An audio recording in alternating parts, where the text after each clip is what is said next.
فضايح بالجمله، فضايح بالجمله النهارده. بص، اللي عايز يشتري فضيحه يجي يتفرج على الزمالك وجمهوره واللي بيحصل في البطوله العربيه. فضايح بقى تكتيكيه، فنيه، اخلاقيه، ادبيه، جمهوريا، مدربيا، مجلس اداريا، زي ما انت عايز تقول قول. وقصه الاكثر شعبيه هقفلها لك تماما في الفيديو دوت، بس نخليها في الاخر. نسمع الاول شويه الفضايح ونشوف الاعلام السعودي بيتكلم عن الزمالك ازاي، اللي بيقول لك بوجه لمصر وبيشرف مصر دايما بره وجوه، مع انه ما بيطلعش بره والله، ما بيطلعش بره خالص الا وديا. يطلع يلعب بطوله وديه زي دي ويقول لك دي بطوله ال6 مليون دولار اقوى من دوري ابطال افريقيا، الملاعب والاستادات فيها نفرين وطفايه. يعني عشان نفهمك حاجه، الزملكاوي العاقل فاهم الكلام ده كويس. انا بخاطب فئه معينه كده، اللي بتطلع ايه زي العيال، ايه يا مرتدى يا لعيب يا ابن اللعيب يا مرتدى يا لعيب، عارف طبله عار انت على الزمالك، انت هو والله عار، حرام تبقوا مشجعين كوره اساسا قسما بالله. المهم، بخاطب بقى الفئه اللي شبه دول، اللي شايفين ان احنا مصدومين وطلعنا عينينا والدنيا كلها تحكيم مصري مش عاجبك، تحكيم افريقي مش عاجبك، تقابلني في الدربيات في السوبر في كاس في دوري نجيب تحكيم من اوروبا مش عاجبك، تحكيم في بطوله عربيه مش عاجبك، الدنيا كلها عايزاك تخسر. مش قادر اتخيل ليه، مش قادر افهم ليه. ضربه جزاء، انا عشان كان بمنتهى العقل فيها وعليها بمنتهى الامانه، وانا بقول لك، بس انا واحد من الناس ممكن احسبها عادي، لان عبد الغني ليه تعمل ايدك كده؟ اتفرج على الكادر الواسع هتلاقي الكره لو ايد عبد الغني مش خارج نطاق جسمه وايده عامله كده، الكره هتعدي للمهاجم بتاع الشباب سهله جدا.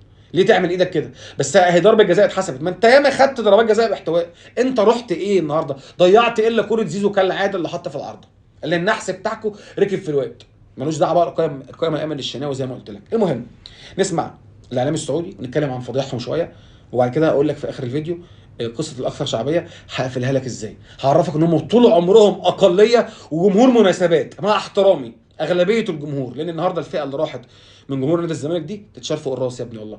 ناس ضربه مشوار عادي، ايا كان بالنسبه لنا احنا كجماهير كوره نضرب اي مشاوير.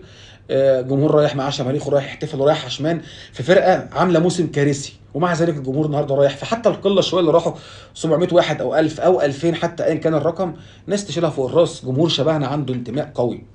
لكن عشان ما تقولش السعوديه والمشوار بعيد، الاهلي كان بيلعب بطوله كره يد في مشوار ابعد من ده بمراحل. بص، ده جمهور النادي الاهلي في ماتش كره يد، فاهم حاجه؟ والصاله هناك بقى ما حدث ولا حرج، اتملت على اخرها وتشجيع وصريخ وتهليل بالنادي الاهلي كله هناك. بس خليها للاخر، قصه الاكثر شعبيه نقفلها. نسمع الاول المزيكا مبدئيا قبل ما اسمعك الاعلام السعودي بيقول ايه. لازم حضرتك جمهور اهلي وزمالك نبطل موضوع السباب. انا سيدي مش شيخ، بس زي ما بيقولوا كبرت وعقلت، وصلت لسن النضج زي ما بيقولوا الى حد ما، فما بقفش اسب في استاد عشان مش عايز حد يقول لي يعني انت شيخ ما شتمتش قبل كده. انا مش الناس اللي تدعي الفضيله وعمرها ما اذنبت وما بتعملش، مفيش الكلام ده.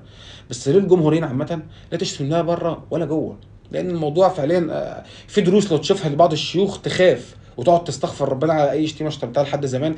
ربنا ما بيغفرش حقوق عباده، لو كافر لو ملحد متخيل وثبته هيقف قدام ربنا يقول له كان يوماني. ما عندنا من القصه دي عشان ما دخلش في حته دينيه.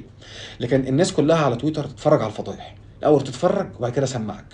بص كده، دي شويه تويتات يا معلم من الجمهور السعودي وهوريك بوست دلوقتي. ادي البوست بتاع نادي النصر، اتفرج كده البوست كاتبين في ايه. يعني انت حتى كجمهور زمالك، ان كنا، ما انا قلت لك انا رساله للجمهورين يا ريت نبطل شتيمه. ففي فئه عندنا بتشتم وفئه عنده في جمهور الزمالك بتشتم، بس اتليست يا معلم يعني على الاقل يعني يا معلم ما تبقاش خارج بره ورايح في ارض، يعني ارض طاهره زي ما بنقول، او اطهر ارض، وانت رايح تمسك امام عاشور يا فتاكه يا ابن الهل اللي بل في ايه مالك؟ مال امام عاشور بالاهلي والبطوله اللي انت بتلعب فيها؟ ما تخليك تركز في اللي انت فيه. ولا انت ربوك على الجعجعه والشتيمه وقله الادب وخلاص وبس؟ انا قلت لك الجمهورين فيهم الفئتين عشان ما الاقيش حد بيقول لي انتوا انبياء والشيوخ، لا. بس انت حتى طلعت بره بلدك، يعني زي ما بقول لك ما تنشرش غسيلك اللي مش نظيف. نحاول نلاقي الفاظ كويسه. يعني خلاص اشتم لما تيجي انت تشتمه زي ما شتمته المره اللي فاتت، واللي عندك اعمله. هيلعب كوره والجمهور هيعرف يحميه كويس قوي ونعرف نوقفه على رجله، ده شيء طبيعي ومعروف عننا. لكن انت خارج بره في السعوديه بتشتم ليه؟ خليت منظرك قذر، والله راح واللي جاي يقول لك اتفرج. بس الحمد لله تحمد ربنا من بقيت بقى التويتات اتفرج، يقول لك هم كده ورئيسهم مرتضى منصور مستني منهم ايه وبتاع. خد بص، متع عينك متع عينك.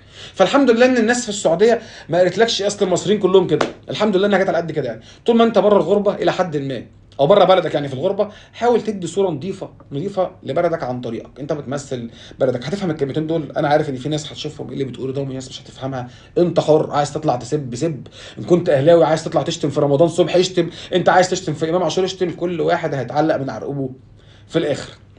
نسمع بقى بعد ما شفت شويه التويتات الحلوه اللي مليت بيها نظرك والناس مش طايقاهم هناك عشان ما يجيش بعد كده يصدعوني يقول لك ايه حب الزمالك في كل مكان. انا زي ما قلت لك، لا انا ولا غيري هيكن لك اي حب طول ما الناس دي عندك، طول ما الناس السبابه اللعانه اللي علمتك الشتيمه والسب وقله الادب، وكل ما تخسر تطلع تقل ادب على الخطيب او على حد في لعيبه الاهلي، محدش هيطيقك ولا حد هيتمنى لك الخير. اسمع وطرطق ودانك، مزيكا هسمعك كلام ولا ام كلثوم. المصري اللي يقدم نفسه بصوره ممتازه حضر البطوله، والجميع يقول لك انه والله الزمالك ما هو الزمالك، وبالعكس يمكن في اسوء حالاته في المرحله الحاليه. اي من الناحيه الفنيه الزمالك مو في احسن افضل حالاته، ويعاني كثير في الدوري، وحتى نفسيا بالتفوق الكاسح. تعرف انت الديربي المصري، اكتساح الاهلي السوبر، وانت تقابل الاهلي مع الزمالك 3 مرات كلها انتصارات للاهلي. حتى على مستوى الافريقي من بعد القاضيه ممكن اللي كان السوبر الافريقي، الزمالك ما له اي حضور في على مستوى القاره الافريقيه، ويخرج موسميا من الادوار التمهيديه.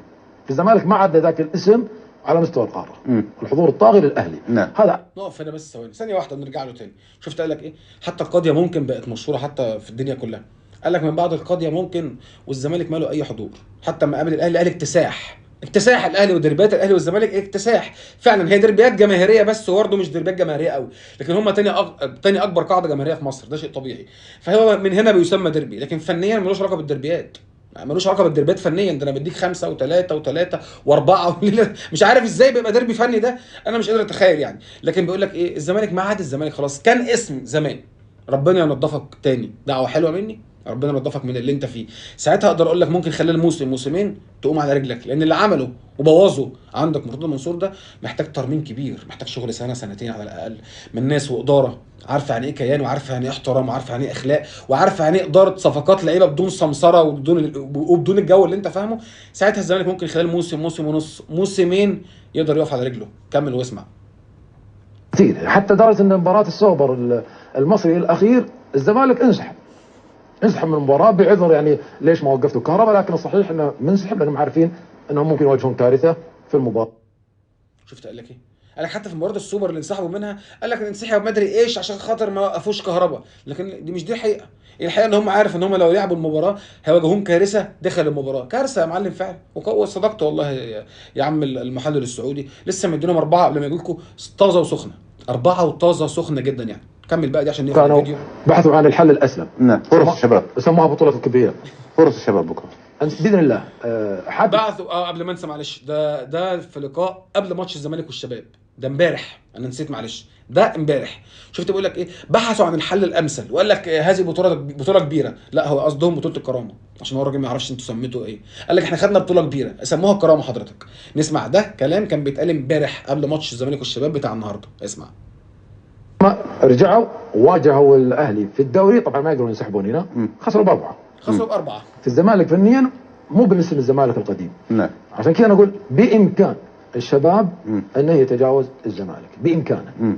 لكن مو معناها ان الزمالك بيكون صيد سهل ولا لا، ترى المباراه الاولى يعني تخلي تحس ان الزمالك جاي بنفس مختلف، يبغى يسوي شيء. تعرف احيانا ترى اذا كان وضعك داخل الدوري او المنافسات المحليه تغيير الجو ممكن تطلع برا تلقاك بحاله مختلفه. ويصير يكون عندهم جو كذا ويعطيهم. لكن انا ابغى اقول للعيبه الشباب للشبابين لا يعطوا الزمالك اكبر من حجمه، لانهم قادرين على تجاوزه باذن الله. طيب عمر، دائما ويقفل الزمالك المصري اللي يقدم نفسه بصوره يقفل بقى لحد كده عشان ايه ما نقصش. شفت قال لك ايه؟ البطوله فقدت بريقها من غير نادي القرن. عشان بس انا افريحك وافهمك، لازم تبقى عارف الاهلي وجوده في اي بطوله يا ابني بيضيف. انا عارف دي تعباك، انت مشكلتك عارف مشكله الزمالك في ايه عشان تتحل. تبطل تحط نفسك معاه في مقارنه، صدقني والله. ما انتوا مستغربين ان انا كبعض جمهور الزمالك وبعض الاهلاويه بنطلع نرد وبنطلع نتكلم. ما تخليكوا في ناديكوا، انت باجح يا ابني انت، هو نخلينا في نادينا، ما هو ده خليني في ناديه. انت عندك قناه الاهلي 2، ولا كنت فاكر قناتك اسمها قناه الزمالك؟ لا، انت عندك ماتش برنامج قبل ماتش كان يوم الخميس الساعه 11 بالليل، تاني يوم عندك الزمالك والاتحاد المنستيري بطوله في كاس عرب اللي هي اقوى من دوري السوبر الافريقي واقوى من دوري ابطال افريقيا زي ما بتقولوا. من 11 بالليل لحد الساعه 2 بالليل 3 ساعات بتتكلموا عن حسين الشحات والواقعه واللي حصل والضرب وقله الادب. طب وده اللي حصل النهارده والاشتباكات والشتيمه والشيكابالا رايح يقول للحكم لو عايزين تكسبوهم كسبوهم ونطلع بره من الملعب، نخرج من الملعب لو عايزين تكسبوهم. ايه يا معلم شيكابالا؟ ايه الشيك يا حبيبي؟ الحكام المصريين يعني عايزينكم تخسروا ضدكم. الحكام في افريقيا عايزينكم تخسروا. الحكام الاوروبيين عايزينكم تخسروا. لما بنجيب حكام اوروبيين في ماتشات السوبر بيننا او ماتشات الدربيات بين الاهلي والزمالك، جه حكام من اوروبا كتير جدا برضو الحكام بتبقى اهلاويه، اصل اسبانيا بتشجع الاهلي، اصل ايطاليا بتشجع الاهلي. الحكام العرب برضو عايزينكم تخسروا، عايزينكم تخسروا. ليه؟ ليه يعني؟ ايه قصه المؤامره الكونيه اللي انت عايش فيها؟ مطبخ كفايه كفايه. بص مشاكلك فين، بطل. اهم حاجه، اهم نقطه تحلها عشان تعرف تقف على رجلك، تنساني خالص من دماغك، مالكش دعوه بالاهلي، عشان انا مش في حته تانية. انا ما ينفعش اسمنا نيجي مع بعض. شفت الناس؟ بص ده بوست النصر السعودي حطوا لك، شفت قال لك ايه؟ نادي القرن غير يا معلم. يعني بعد كده قال لك لما تجيب حد تجيب اتحاد السكندري، لان الناس لعبت ما شافتش من جمهور الاتحاد مشاكل ولا قله ادب زيك. او نادي القرن، تكون فاكر نفسك نادي القرن برضو، خليهم يشغلوك. احنا نادي القرن الحقيقي، احنا لك الله يا زمالك بالقاف، لك الله يا زمالك، واحنا مش عارفين بنتحارب من الناس كلها، وانت ملطشه داخل وخارج القاره. وصلت ملطشتك لقاره اسيا. فانت لازم تبقى فاهم دي بطوله وديه.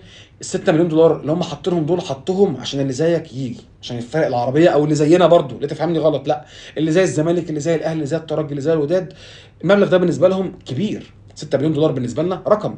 دول هناك بيشتروا بيهم شرابات. 6 مليون دولار في السعوديه بيجيبوا بيهم شرابات للعيبه في الملعب، وتقريبا لعيبه الناشئين كمان. هتلاقي كريستيانو بيلبس شراب من ابو 10000 ولا مليون دولار ولا حاجه عادي، ممكن يعملوا له شراب بمليون دولار ما فيش مشكله. فدي بطوله بالنسبه لهم بطوله تحضيريه بلغه الكوره، زي كده برشلونه وريال مدريد والميلان والنابولي لما يروحوا يلعبوا مع بعض ايه بطوله مثلا وديه، او اليوفنتوس او ايا كان. فدي بالنسبه للسعوديين والفرق السعوديه بطوله تحضيريه، فاهم حاجه؟ وفي الاخر انت مش عارف تعمل فيها حاجه.